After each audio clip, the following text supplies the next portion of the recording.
The National Broadcasting Company and its affiliated stations present The Pacific Story.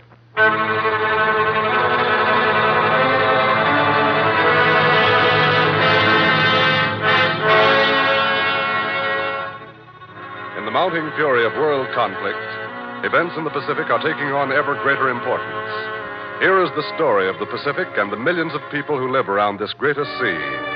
The drama of the peoples whose destiny is at stake in the Pacific War. Here, as another public service, is the tale of the war in the Pacific and its meaning to us and to the generations to come.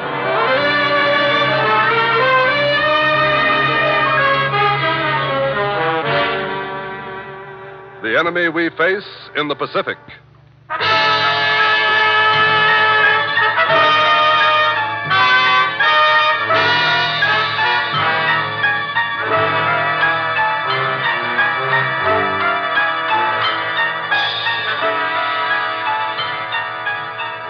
Behind her ramparts, Japan is consolidating a powerful empire, geared to high-powered warfare and dedicated to a dreadful fight to the finish. Japan now has an empire over more than 3 million square miles. 3 million square miles. The Japanese empire now has a population of more than 400 million people. 400 million workers and fighters. We will win. This is Keiichiro Asami. Keiichiro Asami is the average Japanese on the home front. He has been preparing for this war all the years of his life. He works 11 to 14 hours a day in the factory. He works 7 days a week. From 25 to 90% of his earnings go into the Japanese war effort. This is a racial war. He has been taught this since he was a child. This is a war of the peoples of Greater East Asia against the whites. This is a 100-year war. We will win. Keiichiro Asami gets up off his mattress on the floor before light in the morning. He eats rice, fermented bean soup, raw fish, and pickles for breakfast. Then he goes to his job in the factory. He works 11 to 14 hours a day. He comes home in the dark. He eats rice, eels, raw roots, drinks tea, takes a bath, and lays himself down to sleep on his mattress on the floor. This is his day-by-day routine, week in and week out, month in and month out. This is the routine of his daughter, who also works in the factory. His sons are in the army, and while his wife is not keeping the house, she is doing war work of some kind at home. Keiichiro Asami works grimly, lives on almost starvation rations, gives nearly all he earns to the war effort. And deep in his heart, he says, we will win. For while Keiichiro Asami does not know all the statistics, he knows that his nation now controls the richest area in point of resources in the world. He is scarcely conscious of what is happening in the outer empire, in the Solomons, the Admiralties, the Carolines, on New Guinea, New Britain, New Ireland. For he is in the inner empire, where the blast furnaces roar, the machines hum, the iron comes grinding up out of the mines. He is in the inner empire, where ships are sliding down the ways, and where warplanes are rolling off the assembly lines. He is confident, for ringing in his ears are the words of his hard-fisted superiors. Japan controls more than 90% of the world's natural rubber. Japan controls more than 75% of the world's tin. He knows that Japan controls vast amounts of bauxite, manganese, nickel. And he knows Japan controls 90% of the world's quinine. Quinine, a powerful weapon in waging war in the tropics. And he knows about the great deposits of iron in Manchuria and in the Philippines, and about the oil being pumped out of the once wrecked oil wells in the Dutch East Indies. This is an oil field in the Indies. Well, number 2609 is now restored, sir. It is now in full operation? Yes, sir. Completely repaired. What percentage of the oil wells here in the Indies are now back in production, Foreman? About 70%. Can the other wells in these fields be restored? Most of them. We are getting oil from Burma and Manchukuo, but we are building up a reserve. And for this, we will take the entire production yield of these Indies fields. Yes, sir. What of the synthetic oil plants? They are in the process of construction now, and it is our belief that we will have these in operation. Oil in production in the billions of gallons. Steel in production in the millions of tons. And in her inner empire, an enormous industrial empire is rearing itself to fight the war on every front. Of men and materials, Japan has plenty. Her weakness is ships. Allied surface craft, aircraft, and submarines are taking a deadly toll of Japanese vessels.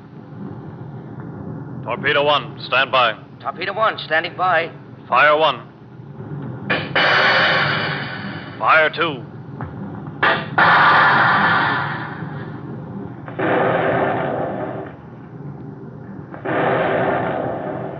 Kejiro Asami never hears this sound.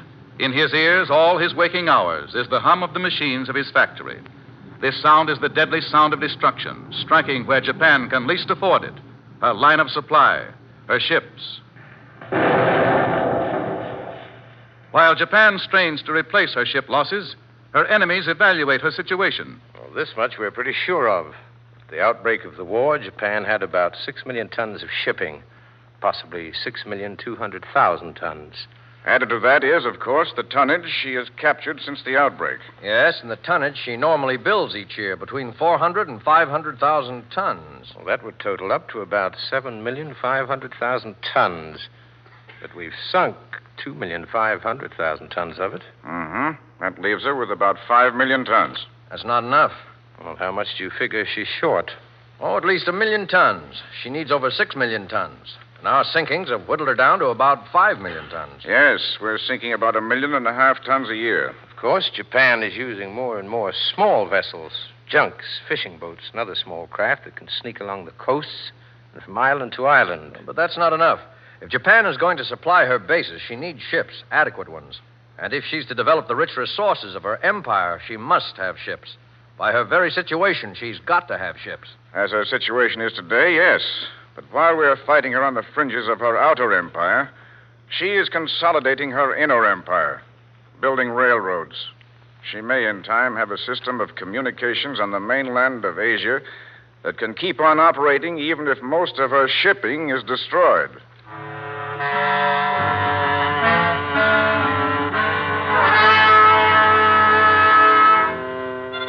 Japan has everything it needs: lead, cobalt, tungsten, antimony, aluminum, chrome, and iron.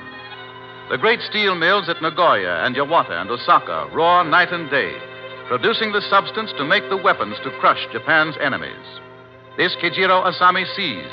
He sees the molten metal pour out of the giant machines, and this he understands.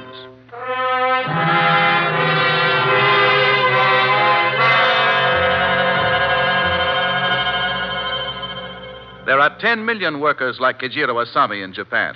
We can do anything the white man can do. To teach the 10 million Kejiro Asamis to do anything the white man can do, the Japanese have left no stone unturned. This is an apprentice school. Here we teach the young to be skilled technicians, machine operators, engineers. From these schools, the trained technicians go out into the industries. For some years, we were assisted by foreign experts. German and other experts came to teach us their techniques. Now we train our own. The trained Japanese turn out to be not only technicians capable of handling routine jobs, but inventors. Thousands of new ideas are worked out every year. We place a premium on ideas that will free us from dependence on foreign techniques. Japanese are being trained in industry. That is, all that are not soldiers. But the Army has taken nearly all of the Japanese males between the ages of 14 and 40. And those that are left behind, the Kejiro Asamis, are not enough to carry on the enormous task of supplying the war needs. My shop was closed by the government. In Japan alone, nearly 12,000 shops like mine were closed. And we who ran them have been put into war work. Japan is opening the gates of prisons. Those men are convicts. They are being taken out of prison and put into war industries. Thousands of them are now building ships, assembling airplanes, making munitions. In Japan proper, where her heavy industry is concentrated, millions of Japanese who were agricultural workers are now packed around the war factories. Long hours, in some cases running up to 100 hours a week. No holidays. Poorly ventilated mills. Improperly safety-guarded machines. All these are taking a toll of Japanese workers. But against this is the resourcefulness, the cunning of the Japanese. In place of metals, we use fiber. We make use of everything. acorns, seaweed, cardboard, fish skins, peanut shells. And backing up this resourcefulness is Kejiro Asami's conviction. We will win. And while the Japanese in Japan proper are regimented to a man behind the war effort, the peoples in occupied Asia are likewise being used. This is a mine in occupied Asia. These workers you see here were trained by Europeans. And they are now working for the Japanese? Why not? Do your people believe the Japanese propaganda about this being a racial struggle? What else is it? Not one of the peoples of the Pacific fought to keep the Europeans in power in their lands. Not one except the Filipinos. And look at them. And your people would prefer Japanese rule? Judge for yourself. Most of the countries occupied by the Japanese celebrate Pearl Harbor Day with the Japanese. And many of them not only celebrate and work for Japanese victory, but give money for Japanese planes and guns and ships and tanks. We have nothing to gain. Asiatics, trained by Europeans and Americans, are working the mines, the mills, and the oil fields for the Japanese. And even this is only part of it. For throughout the empire, as at home, the Japanese are leaving no stone unturned. I am a railway expert. I was trained in Japan. Now I am on my way to the mainland, along with other Japanese trained experts in agriculture, education, industry, transportation, and commerce. I have been assigned to this conquered region to teach the peoples the Japanese language, Japanese customs, and Japanese traditions. I brought my family here from Japan. We were settled here and help in making this country Japanese.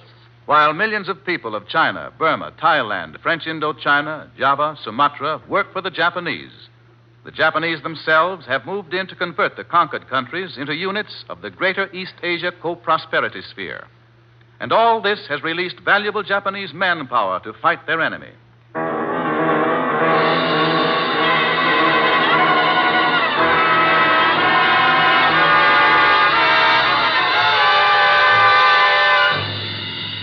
As Kejiro Asami devotes his life at home to the war effort, so his sons devote theirs as soldiers.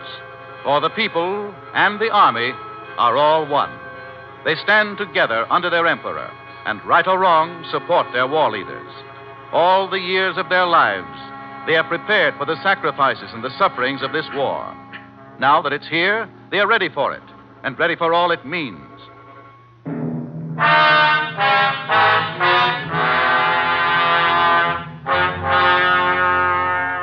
Kejiro Asami's sons, like all other able-bodied men in Japan, had military training before the outbreak of the war. It is my duty to the emperor to be loyal, obedient, courageous, honorable, and frugal. This is Kejiro's son, Iki. I am paid $1.26 each month. This money is an honor, not pay. Iki Asami, like all young Japanese, was trained in the military arts even before he grew up to be a soldier. Then he tried to get into the military academy, but was not able to meet the competition. He entered the army as a private. He was trained to withstand rigors of all kinds and to kill. Now, wait. That's it. And now. All right, Icky. Get up. Yes, sir. You understand what happened that time, Icky? I think so. You must keep in mind at all times, Icky, that in jiu-jitsu, you destroy your enemy with his own strength. Yes, sir. We will try it again. Watch me. I will approach you so. Now, grab me here quickly. Yes, sir. That's it, Icky. Did I do it right? That was right. Now we will try it again. Through endless months, Icky was given intensive training. Running, climbing, scrambling over obstacles, practice with rifle and machine gun. He was trained in the dreadful use of the bayonet. Notice his timing and his balance. He strikes at just the right moment. He is able to thrust at precisely the right instant. And this is what counts in combat. From childhood, Icky has been indoctrinated. But now the indoctrination becomes more intense. When he is not training, the mental attitude of the warrior is being fostered in him. He looks up at a picture of 3 soldiers running with what appears to be a long post. These soldiers are the 3 human bombs. These 3 men are running with this long bomb. They are running into the stronghold of the enemy. When this bomb exploded, it smashed a hole in the enemy lines. The 3 soldiers gave their lives. But today their statue stands in Tokyo for all to admire. They will be worshipped by the Japanese for all time to come. Icky's face, as the face of all the young Japanese soldiers, is impassive, a dead blank. At home in Japan, he is quiet. He is slovenly in appearance. Neither his uniform nor his shoes fit. Outward show means nothing. It is the soldier that counts. In the field, he is a remorseless killer. He can subsist on bits of dried meat or fish and a little fermented rice juice. He will discharge the duty for which he is trained. To keep his sons and all the other Japanese soldiers in the field, Kejiro Asami and his household have geared their lives to the frugality of the nation. All their lives, they have known nothing but thrift, economy, saving, going without. We need a very few clothes. Fewer the better. But what of shoes? We use clogs or sandals. Often we work in our bare feet. Many Japanese do. We have no need for leather. Your clothes, since you wear so few of them, what are they made of? Wool? Oh, no. We have no need of a wool or leather or metal or rubber. All these are used for the war. Nothing that is needed for the war is used by the Japanese on the home front. Nor do they eat meat or bread or drink coffee or milk. The Kejiro Asamis are the silent part of the powerful Japanese war machine. They are the producers that keep it moving, and that is their sole reason for living.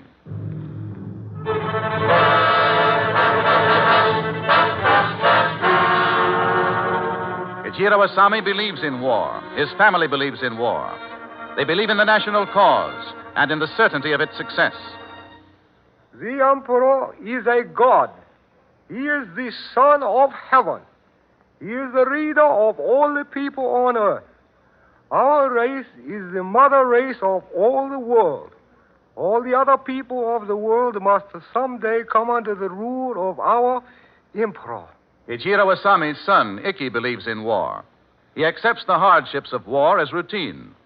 He fights through insect-infested jungles, through waters teeming with sharks and crocodiles, through torrid heat and biting cold. He accepts the horrors of war merely as a prelude to glory. Life is merely a link between the past and the future. It is simply a phase. With fanaticism, Japan moves forward in a concentrated, determined effort. Deeply ingrained is their sense of discipline, of sacrifice, of obligation to family and emperor. On every hand, they hear and read. This is 100-year war. This is 100-year war. This is 100-year war. 100-year war. Tojo is not only premier, but now also Minister of Munitions, and as such, the head of production. Disputes between management and labor have been halted. Production has been stepped up, but not to the ultimate inefficiency. Differences still exist between the government and the big money houses. The thorn in the side of the government are the powerful industrial houses like Mitsui, Mitsubishi, Yasudo, and Sumitomo. There must be no slowdown of production, Mr. Mitsui. Is there evidence of a slowdown? There is. Perhaps that is because the government has moved in to show us how to run our industries. We operated them efficiently before the government moved in. Your house of Mitsui, as well as the other big money houses, is operated for profit. That is no longer possible. We are taxed to the limit. Have you overlooked your hidden profits of from 25 to 35%, Mr. Mitsui? We have taken only a just profit. Your salaries have been high, your efficiency low. Why is the government slowly squeezing us and the other private companies out of the Japan Steel and Iron Company at Yawata? Yawata is the biggest steel mill in Asia. Mr. Mitsui, the government will tolerate no slowdown, regardless of what is happening at Yawata. Production must be kept up to the highest possible. But even though production has dropped off in some places, in others it has doubled several times. Before the war, Japan's steel production was about 8 million tons per year. Now it is much more. Intelligence agents report the Showa steel mill has been expanded. Before the war, the Showa mill turned out about 2 million tons of pig iron and about 750,000 tons of steel. Now it is turning out much more. The Penjihu mill in Manchuria is now in full operation. Production at this steel works has been doubled and tripled. not only in Japan, but wherever in the empire there are resources, They are being developed for the 100-year war. Many Japanese living today know they will not live to see the war's end. They expect to pass, but they are fighting the war for the Japanese generations to come. As their soldiers are fighting to the last man on the battlefronts, they are fighting on the home front, on every square mile they control. A Japanese production expert from Tokyo makes an inspection tour of a new development in Manchuria. Is the new shift coming on, Superintendent? Yes, we are operating 24 hours a day. How many of your men are Japanese? Oh, very few. Most of our miners are the same ones who worked in the mines of Manchukuo before we came in 1931. Chinese, Koreans, Manchurians. Soon we will need more miners. Our geologists say there is at least 100 million tons of iron ore in this deposit. 100 million tons, yes. It is very high grade, and we shall have need of it on a rising scale.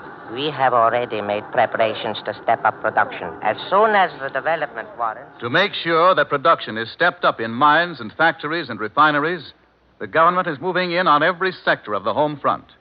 The totalitarian state is taking over more and more the entire life of the nation. The Keijiro Asamis can give no more. They are working 7 days a week, 11 to 14 hours a day, giving 25 to 90% of their earnings, wearing wood fiber clothing, wooden clogs, eating less than one-half than before the war. The Asamis can give no more.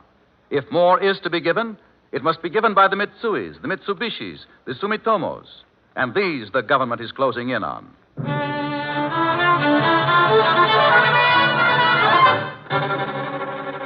A Japanese general, a spokesman for Japan's realistic high command, puts his finger down on a map of East Asia.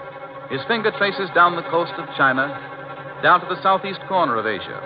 He points to French Indochina, to Thailand, to Burma, to the Philippines.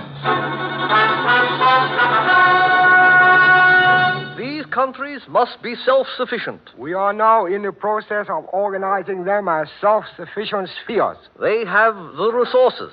We must see to it that they are properly and efficiently used, so that the countries can support themselves and support our army units that occupy them. Yes, sir. The exploitation of these countries will save us materials and manpower at home. Likewise, it will save shipping. We will still need shipping for the development of these regions, sir. How much? The development of these regions into self-sufficient units of the empire requires that we send skilled and experienced technicians and machinery. We must supply them at the outset, yes. We must keep them supplied until they are self-sufficient. We must utilize the peoples of these lands to make these countries self-sufficient in the shortest possible time. Make them self-governing? Within the framework of the empire, yes. They must be made active cooperators in the greater... The process of bringing the occupied countries into the greater East Asia co-prosperity sphere has been accelerated by the impact of words. This is a racial war. This is the war of Asiatics against the whites. This is the war of freedom from oppressive white domination. And the effort has not been without satisfactory results. I am a member of the Nationalist Party in Burma. The Japanese have given Burma a measure of freedom that we have not had for a century. That is why we celebrate our emancipation from the whites. I am a Thailander. For 600 years, we were a free people. This is a war of the people of Asia to keep this freedom. And Japan is our leader. I am a Filipino. I was a member of Manuel Quezon's cabinet. I have thrown in my lot with the Japanese, for with the Japanese lies our only hope for lasting freedom. The countries of the South, Japan is working to make self-sufficient. Burma, Thailand, the Philippines, British Malaya, and parts of the Dutch East Indies. Self-sufficient within the framework of the Japanese Empire, which means puppet states, which help fight the war with their resources and their people, and which stand as bristling bastions against the drive which ultimately will be made against Japan itself. The longer we can hold the enemy outside these self-sufficient units, the longer we shall have to develop our inner empire here in the north. This is the spokesman for Japan's high command once more.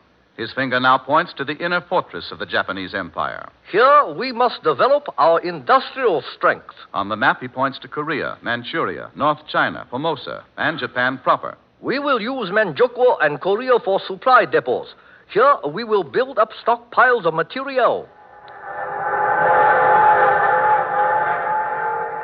From the great expanse of Manchuria, from the mines, the steel mills, the factories that blaze night and day, war supplies are pouring into eastern Manchuria and Korea. From the synthetic oil plants scattered throughout the empire, hidden plants in such number that no one knows their number, their location, their production. From these plants, the liquid power of a war machine is flowing into the supply depots. From the fields of the north comes another supply, food. How much acreage do we have here in Manchukuo? 30 million acres, sir. 30 million acres. In addition to that, we have the wheat of North China. We shall need it all. The Japanese High Command foresees devastating bombing raids. What is there to fear from bombs? This is Kejiro Asami again. The bombs fall, but Kejiro Asami remains at his work. He is not afraid of death. He has been trained to accept it as an impersonal eventuality, an incident that has little relation to his personal being. Some of the wheels will be stopped, but not many. Kejiro Asami remembers what he has been told. Our industries have been dispersed all over the empire. Much of our work of assembly is done in individual places that cannot be found. Even in our most concentrated industrial areas, our war production is scattered so that not much of it can be hit at any one time. Japan expects bombs to rain down upon it. To this, the Japanese have answers. Before any concentrated bombing can be applied to our inner fortress, our outer empire must be pierced. Our outposts are expendable. We shelled the island for hours. Then when we went ashore, we had to blast out each individual gun position. We had to fight every inch of the way. We have air superiority in this section now. We pummeled this air base for weeks before we knocked it out. Before Japan's inner fortress can be bombed effectively, it must be brought within range. This means bases closer to the inner fortress or longer-range bombers. To this, Japan has an answer.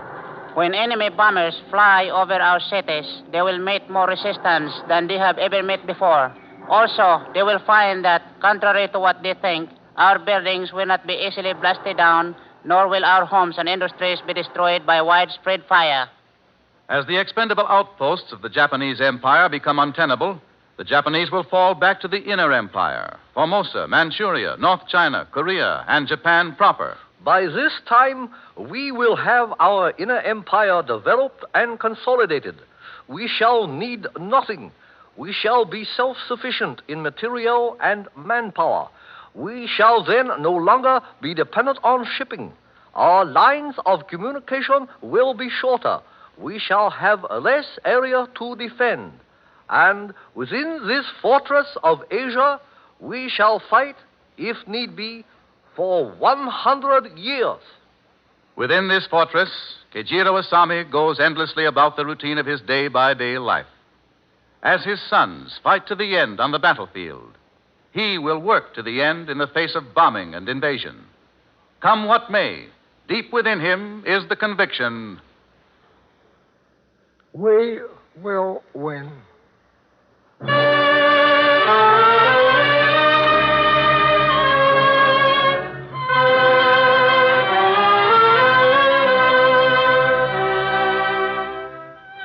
You have been listening to The Pacific Story, presented by the National Broadcasting Company and its affiliated independent stations as a public service to clarify events in the Pacific and to make understandable the cross currents of life in the Pacific Basin.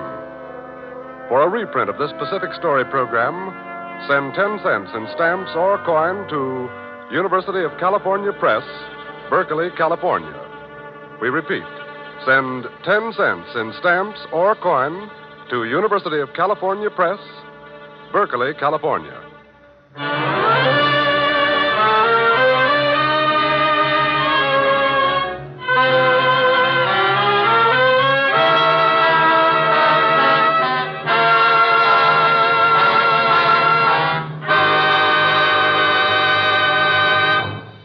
The Pacific Story is written and directed by Arnold Marquis.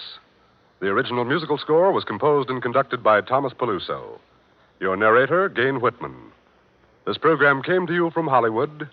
This is the National Broadcasting Company.